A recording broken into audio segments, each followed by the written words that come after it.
जय श्री राधे। आपके जीवन में जो भी चीज़ें अपनी है ना, उनको वैल्यू करना शुरू कर दीजिए, क्योंकि लाइफ में कुछ भी परमानेंट नहीं है, हर चीज़ टेम्पररी है। और जब वो चीज़ें आपके हाथ से चली जाएगी ना, तो फिर आपके पास पछताने और हाथ मलने के अलावा और कुछ नहीं बचेगा। एक बार एक लड़का था, छोटा बच्चा, अपने पापा से बहुत ज़िद्दी कर रहा था, पापा मेले में ले चलो, मेले में ले चलो। पापा के पास पैसे नहीं थे, बहुत गरीब थे, तो उन्होंने मना किया। पर फिर भी बेटे का मन रखने के लिए वो उसको मेले में लेकर के गए। जैसे ही मेले में एंटर हुए तो उन्हें दिखा कि साइड में एक टॉफ़ी का स्टॉल था। बच्चा जिद्दी करने लगा, पापा प्लीज़ टॉफ़ी दिला दो, टॉफ़ी दिला दो। तो पापा ने मना किया, बोला बेटा पैसे नहीं है, तुझे मेले में आना था, मैं ले तो आया हूँ, लेकिन टॉफ़ी नहीं दिला सकता। बच्चा गुस्सा होते हुए आगे चला, फिर बोला पापा गन्ने का रस है, गन्ने का रस है, प्लीज़ पिला दो।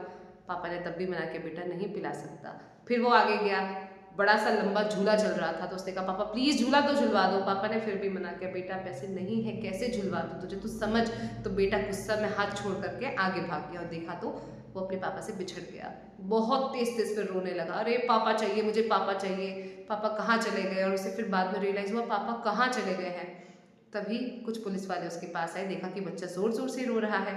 उन्होंने पूछा बेटा क्या हो गया, क्यों रो रहे हो। तो उसने कहा मुझे तो बाबा चाहिए, बस मेरे पापा चाहिए, मुझे अपने पापा से मिलवा दो।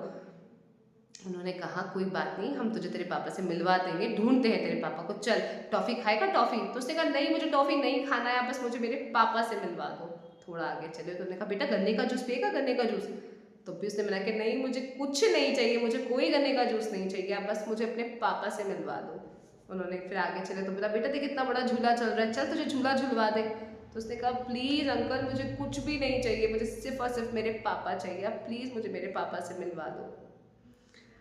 तो भैया आपके पास जो भी है ना, उनको अप्रिशिएट करना शुरू कीजिए। हम जीवन में अपने पास जो अहमियत चीज़ें हैं, अहमियत रखती हुई चीज़ें हैं, उनको भूल जाते हैं इस दुनिया भर की डिमांड्स को पूरा करते करते।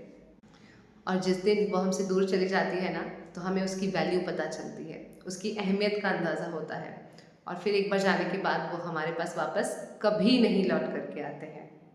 So stop wasting time on irrelevant things and start valuing your people, your family, your emotions. Jai Shri Radhe.